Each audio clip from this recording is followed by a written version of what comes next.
So are you ready Oh, for my We're ready. sexy quiz? Bring it on. Okay, great. So, number 1, true or false? A study found women are more able to have orgasms with their socks on than without their socks on. True. I have read this study. I'm saying true because Erin is so I am confident about in her this. answer. True. That is correct. It actually, anything that can help our bodies feel like they're safe, warm, secure, lets our body do its thing, right? We're just clearing out the way for it to do what it knows how to do. That makes so Setting the much context. sense. I love it. Yes. Okay. All right. Yes. Okay. Number 2. I'm going to give you a list of the common types of lube used for sexual activities. Which one should you not use if you're using latex condoms, and which one should not be used with sex toys made out of certain materials? So, water-based, oil-based, silicone-based, or hybrid water plus silicone. So which one can't you use with latex condoms, and which one should you be cautious with based on the material of your sex toy if you're using one?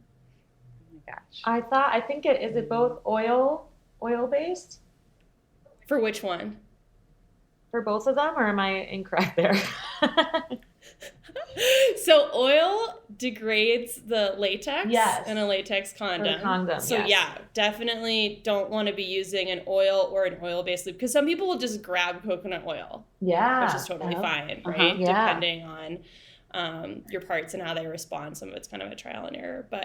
And then with silicone-based sex toys, which is a very safe and great material to have as a part of your sex toy, you don't want to use a silicone lube because it's going to degrade the surface of the sex toy. Yeah. And some hybrid ones you can spot test, and they say that it's okay. Okay. So sometimes you can do a combo water and silicone, because the silicone's going to make it last longer and not get gummy, which is why people like it. Cool. This is so fascinating. You just got to go to Smitten Kitten in Minneapolis. I'm doing a call out to the best sex positive store that I work The with best. in Minneapolis know. area. That's awesome. Yeah, I email with them sometimes. I do too. I'm like, hey, somebody needs a strap on. Like, Yeah. what do you think? I love it. Yeah. I send people there All all right. the time. Did for you know we'd be toys getting and, into this? yeah, anal plugs, whatever it is. This is a really good warm up to this conversation today. I'm glad we're Yes, just it diving is. right Yeah. in. All right. Okay. So number 3, according to recent research, which is the most common sexual fantasy amongst adult Americans? So the first one is, and this is all one answer. So A, novelty, adventure, and variety. So like new sexual activities or having sex in a different location than perhaps you normally do. B, passion and romance. So that's just generally being deeply loved or desired or passionately wanted by another person.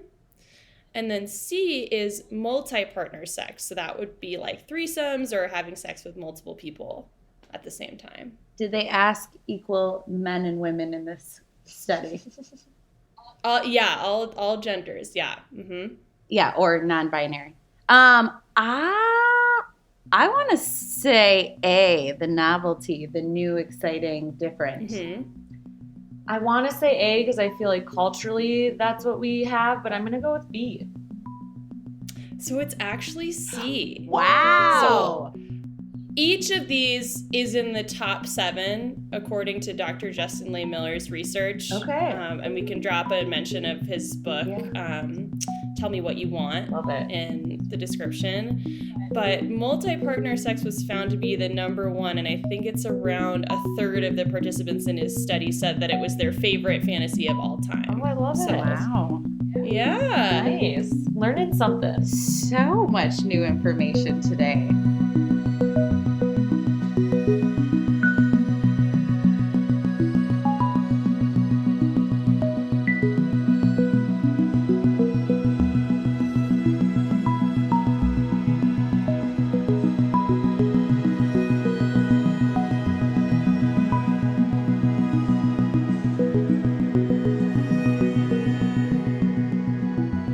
Hi everyone, welcome. This is Body, Brain, and Pain. I'm Dr. Erin Babineau, an orthopedic specialist and public health physical therapist. And I'm Dr. Kayla Conway, a pediatric physical therapist that specializes in chronic pain. In this podcast, we will continue to dive into the ideas and research around why we hurt, the confusions and misconceptions that come with this, and how to be the best advocate for yourself in our ever-changing healthcare system.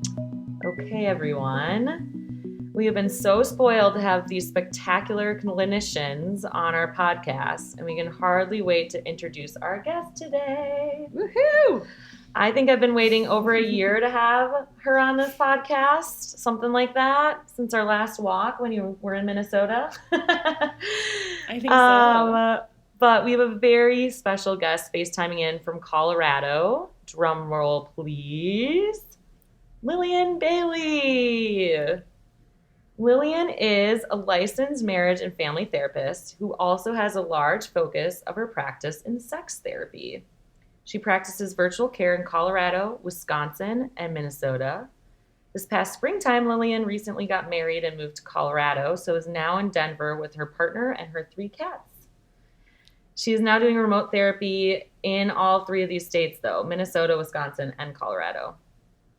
I was obviously very sad she left Minnesota, as she is such a large part of my care team here.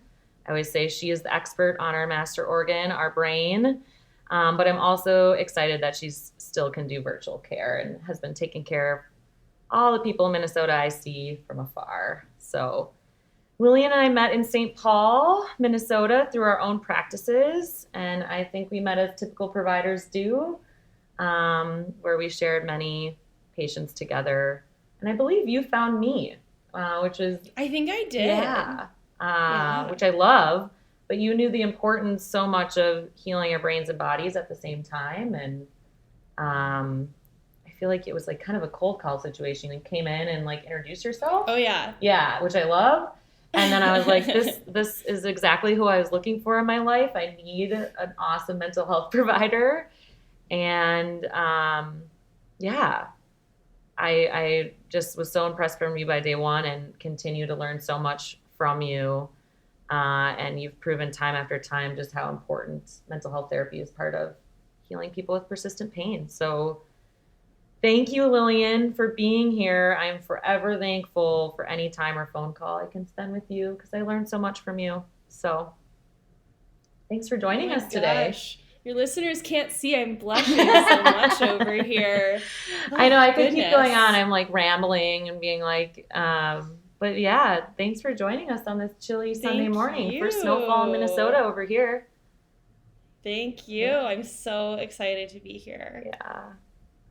Yeah. Did I miss anything in your intro? Again, I feel like think so. No? You feel good about it? Yeah. Okay. I feel great about it. Well, let's get going. So I guess I've never really asked you this, I don't think. So I feel like I know you so well, but I never have asked, how did you get interested in working with people with persistent pain? Yeah. So when I was about 22, went through a major orthopedic injury from doing sports, but I didn't know what was happening at first, right? So it was my senior year of college in Eastern Washington, and I'm playing ultimate frisbee and doing all the things, and all of a sudden I start noticing, like, if I sit cross-legged, I'm like, ouch, like my right hip really hurts. Like that's kind of weird. And so, but I didn't really make much of it, right? Because it's just when I'm sitting crisscross applesauce.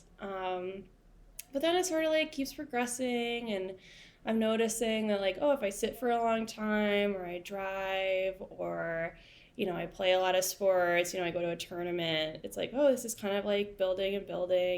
But like many of us, of course, I'm very committed to ignoring it at first. Very human and not a bad thing. No. Yeah, we tell people that all the time. Right, exactly. Yeah. Exactly. Yes, something I've definitely learned from you, right? We don't want to make too big of a deal or not enough of a deal out of anything. Balancing act, bodies, yes. Right? But so, yeah, it kind of continues. And I think I go to primary care, and I go to a couple different physical therapists, and I'm just really confused. And I start limiting what I'm doing because I'm trying to like avoid the pain. I'm like, okay, I can't really play ultimate frisbee right now. And that was really difficult because that's like a really big part of my identity. It's a part of an integral part of the fabric of my social relationships. And I was moving to a new city at that time. And so I'm just feeling like really alone and really confused and really lost, and I'm in pain. And it was a really tough, for some people they get diagnosed right away. I, wasn't, and I know sometimes we never know, right? Or we don't, and that's something I've learned from you too. Yeah. But I just felt like I needed more people that understood what was happening and could really help me support myself through that time. I ended up getting surgery, which sometimes is something that is helpful or necessary, sometimes isn't, but in my case, it was what I decided to do. And there was a lot of stuff built into that too, like my insurance didn't want to cover it, and there were 2 different surgical approaches that were recommended, and I had to decide because there wasn't clear clinical data. So you can imagine, even as you listen to me, right, like that's a lot for a human to kind of parse through, especially at 22. And it's so many of our patients' stories. Yes. And so I, got through that. I was in therapy at the time too, partially because of that and the effects of it, but I don't know, no shade at all towards that therapist. I think she was great, but I don't think she really, that was her thing. Is this a mental health therapist you're talking about? Yeah, correct. Yes, okay. Yes, sorry, I know I need to clarify. But I do think it's only about 20 to 30%. I haven't looked at the recent data, but of providers right now know how to chat about this stuff. About chronic pain. Chronic persistent pain. Yeah. So basically, to make a long story short, I, started my graduate degree and everything, and I was thinking I would like to be the person that I needed at the time, right? And so that's really what I want to do, knowing that somebody else's story won't have the same components, or maybe they won't need exactly what I needed, but whatever you need, right, that's what I want to provide.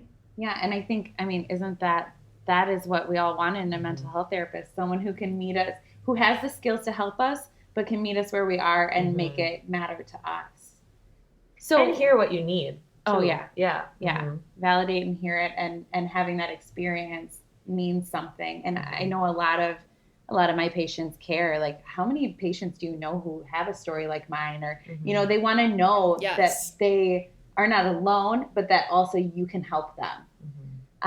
So with all of that experience that you've had personally, and then obviously going to school to be a mental health therapist, to be that person for people, how does that impact how you treat patients? Like, what does your day-to-day look like?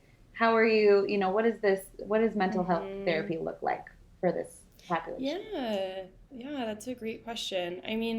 The way I like to talk about, to kind of start with, what do you do? I just like to put it really simply. So people get stuck around a lot of different things, and I think a lot of us have had a lot of moments of stuckness during the pandemic, right? I like to say there's a second pandemic of loneliness that is sweeping through us right now. But even under quote unquote normal times, right? There is relationship issues, right? There might be something going on with my body, right? There might be medical treatment or physical therapy or things like that, chronic pain. My day is just like so different. I see 3 or 4 different people. It's like, I think my average right now. And we could just be walking into lots of different life stories. And so it's really like, it's all good and it's all welcome. But that's what I like to say is, like, I help people figure out, how do I deal with whatever emotions and thoughts are happening inside of me, right? If that's feeling stuck, right? Like a repetitive worry, for example, that I feel like is sort of like radio static that's like and now I can't hear what's going on in my life besides that, right? Or I'm having trouble, somebody in their marriage and their sexual connection or something like that. So it's a lot of variety, but that's kind of what a day looks like, is just seeing people, and talking about all these different things. I love that. And I'm going to chime in here because I work with you very closely with shared people that were trying to support through a tough time. And I think I always say, and you taught me this, Lillian, which I love, and really confirmed it, but just, we always say our bodies have a brain and our brains have a body, and oftentimes we access both at the same time. And so I love having you available when I can sense that stuck point, and getting them, like I said, in the right office to process that. And I think the hardest part is just the stigma around it, and knowing that with persistent pain, we know that, that output message from our brain's a huge driver of that. And so finding those stuck points is actually them tending to their pain. Yes. But I really hope people listening today know that that's part of healing that. And I don't know if you have a good way of explaining that, or kind of what you do with clients in pain, because I think for people to really understand that is so important. And that's probably the hardest thing about my job when I'm getting them to try to see you, is that. Yeah, absolutely. I mean, a lot of my work, the kind of garden variety, anxiety, depression therapy work, the sex therapy work, everything, it's like, just how can I support myself right now and support my body to do what it wants to do, what is natural to it, right? Like I have this really strong belief that people are driven towards healing, and they know, but I'm just here to kind of help you figure out and discover what does that look like, right? So we talked about that in another episode. One of my favorite podcasts is Armchair Expert. I don't know if you've ever listened to it, with Dak Shepard, but he had a neurobiologist on, I think. I can't, I'm not going to remember exactly what his name is or anything at this point, but he talked about how, the biggest thing about our biological system is that it drives us toward pleasure and happiness and healing, and away from pain. And, and we were saying, like, sometimes that's why chronic pain and persistent pain can be so hard. Like you were talking about how you just kind of ignored your pain, or you were, pushing through it, and just, even though you were, struggling and suffering through it, like you just kind of push away from that because you want to go toward the healing part. And to have this, multidisciplinary team where a mental health therapist is part of that team is so important for the full, true healing. So kind of talk to us a little bit about what your role is like on that team, how you kind of help these patients navigate. Yeah.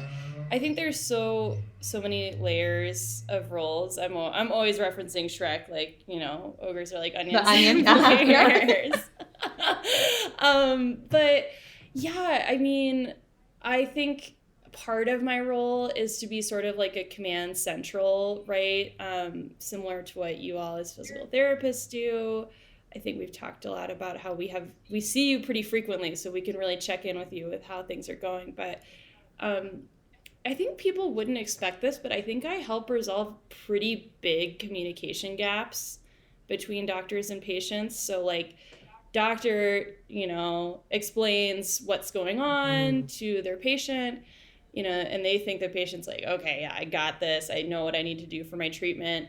And I think we've all had that experience of being in the doctor's office and nodding and just saying, yeah, I totally get what you're saying. And then you walk out, and maybe you go home and your roommate or your partner or your mom or whoever asks you, okay, what happened to your doctor's visit? And you're just, I had a patient say that last week to me. She goes, I say yes to you in these appointments, but I go home and I don't do it. Yes.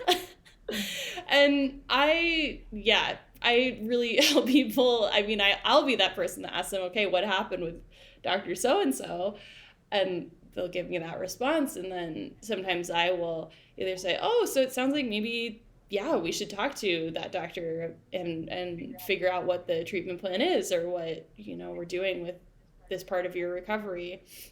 Or sometimes I'll call them, right, and have a direct conversation, and with the patient's permission, obviously, but try to resolve whatever is going on. Or maybe there's a moment where you need to advocate for yourself. You know, something I hear with PT a lot is you all have so many amazing exercises to get the brain and the body syncing up in the way that we want.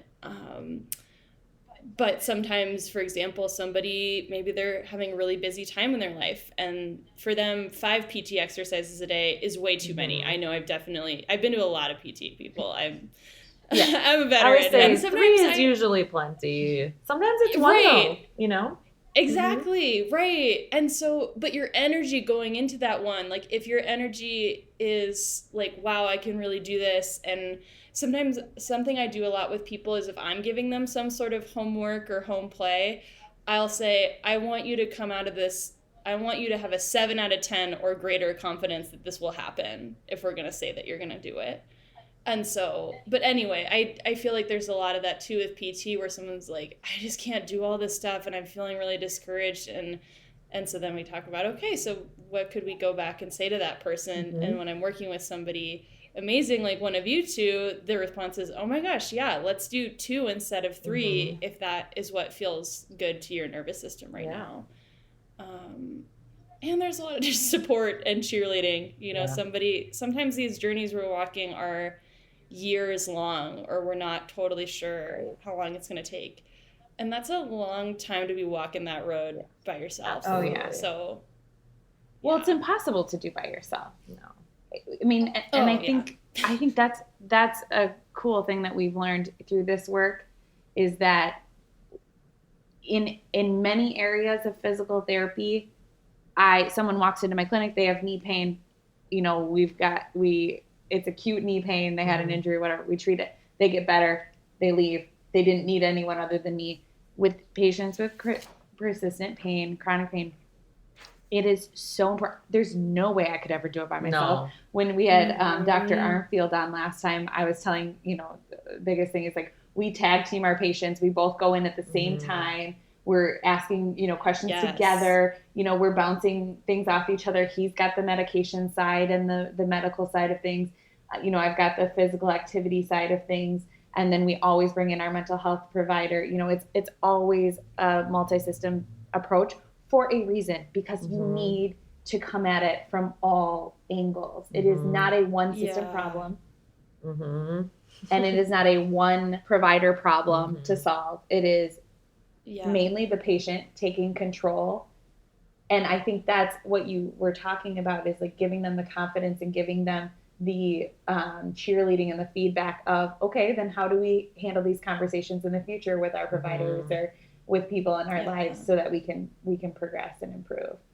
Yes, absolutely. Like, we're here, like, you deserve this. Yes, you should get whoever on the team you need, or, you know, if something's not working for you, let's talk about it. Right. Yeah. So you and Erin talk about how you guys share a lot of patients. And I'm assuming, but also not assuming, because we've kind of talked about it, that some of these patients are like, they come from Erin, who are pelvic floor patients. They have pelvic floor pain, that kind of thing. And you also alluded to the fact that sex therapy is part of the therapy work that you do. So I work with pediatrics, not a common topic that I talk about on a day-to-day basis. So I'm truly in the dark about sex therapy. So, but you know, you started out with the, you know, these sex quizzes and stuff. I want you guys to tell me more. You know, what does that look like? What does that relationship look like? What are you guys treating? Like, truly, I'm in the dark. Tell me, what does this look like? What is sex therapy? What are our pelvic floor patients look like? Let's talk more about that. Yeah, absolutely. Well, I can do a little tidbit, and then Erin can probably jump in. So right now, kind of what's speaking to me around this and what sex therapy is what I think about is we just get set up with so much BS in our culture. Like, you are super lucky if you are listening to this podcast right now and you learned the names of your parts and maybe how to avoid pregnancy when you don't want to be pregnant and how to minimize STI risk. Incredibly lucky in our culture. But what about how to create satisfying sexual relationships? Or what about what your pleasure anatomy is, not just your plumbing anatomy, which is what I call it sometimes, right? Like, do you know what the clitoris looks like underneath the surface? And so a lot of sex therapy starts with teaching and normalizing our bodies, our sexual response, and telling people that they're not weird or there's nothing wrong with them. And that is a huge pillar of what I do. And I bet, Erin, you're just going to be like, me too. Yeah, I don't know how many times a day I say what a sex-shaming culture we live in America and probably a good part of the world. And I think I love the term just setting expectations. You know, what is normal? Sometimes that first visit with someone, if they have pelvic pain or incontinence or they're pregnant, they're going through pregnancy, postpartum, is literally setting up what normal is. Yeah, and that normal includes hiccups. Yep, right? Exactly. So that like sexual quote unquote problems, or well, how I like to put it is we have this very demand relationship with our bodies in general, but especially sexually. Like, I want to be turned on, it happens right away. Yeah. I want to have an erection, it happens right away. Like, I want to orgasm, I can tell you the like minute and second it's going to happen. Right. As opposed to like, I'm going to have an experience, it's going to unfold, and my body's going to do things that it knows how to do. Yeah.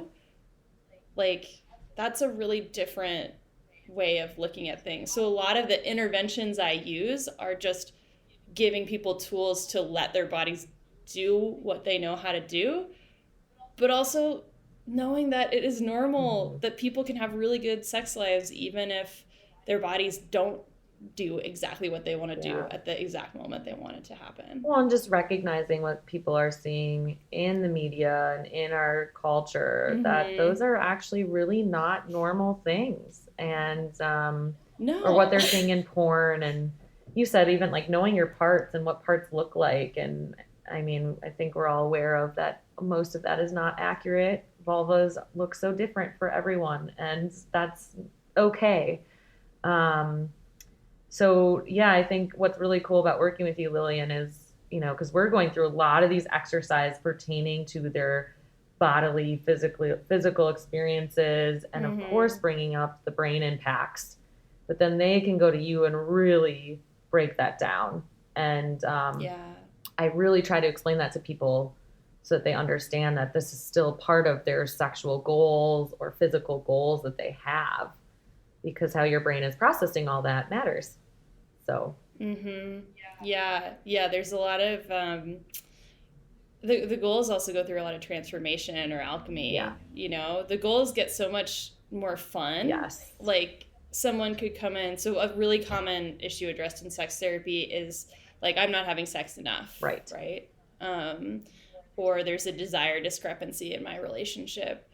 And I think if people just walked out of my office and they were just like, okay, I went from 2 times a week to 3 times a week or something like that, that would be, I mean, that's great. Don't get me wrong. But hopefully it's a lot richer than that. Yeah. Like we discover what this is about for you. We enhance your connection with yourself and your partner if you have one. And all that sort of thing as well. Yeah. So do you see couples then together as well, or just the individual? I do both. So sometimes somebody's not ready, which is a good thing for people listening to hear, is sometimes somebody will come in and they're like, I am sitting here telling you about how I masturbate and I'm crawling out of my skin, but I'm here for this. I really want to work on this, but I am not ready for my partner to be a part of this conversation. We haven't normed this. I wasn't taught how to do this. Let's just start you and I, right? And that's a great place to start. And then sometimes I can also give sort of prescriptions for people to do things with their partners. Or sometimes a partner will come into the picture, or we'll start with people together, right? And people can come too if they're in non-traditional relationship configurations. They don't have to be married, right? Marriage and family therapist, sort of a misnomer, but yeah, lots of different ways this can happen. And the pelvic health world in physical therapy is very similar. Usually I obviously see them as an individual first, but I give that option right away because intimacy with a partners themselves. But I also say, you know, this is what you need it to be, of course, and what you're looking for. But I also want it to be their space first in the sense, especially if I'm working with someone with pelvic pain, getting comfortable in their bodies. And we often make a lot of masturbation goals. If that sexual intimacy is one of their goals, we often start there. But then I get Lillian on board right away.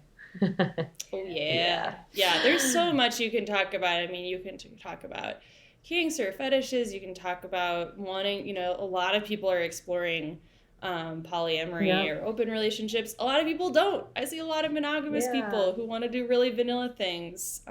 They can talk about desire discrepancy. We can talk about my body's not working the way I think it should.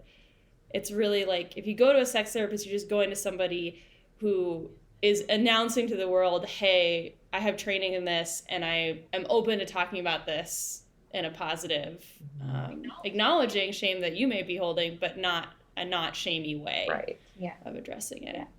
So I feel like at this point in the conversation, people are wondering, okay, sure, Lillian just brought up a bunch of stuff that I've thought about and never talked to anyone about.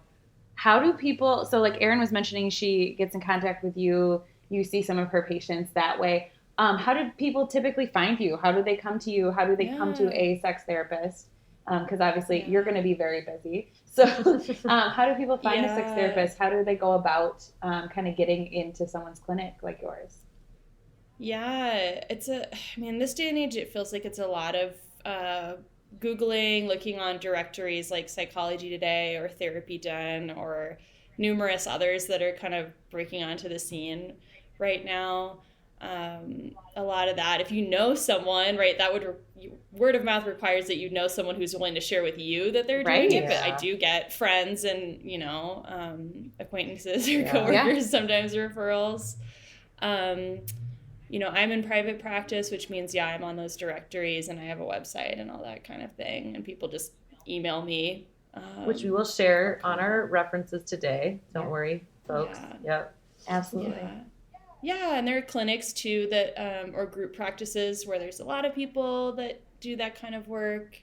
They can also go to asect.org, which we can put in the references too, which is the American Association for Sexuality Educators, Counselors, and Therapists. You're only going to find people who are certified there, which is a process I'm actually working on right now. And there's not that many because it's so labor intensive to do. It takes a couple of years typically for people to get all the didactic training and the supervision, but certainly those people can also on the website can refer to somebody else who may have openings or hook you up with people.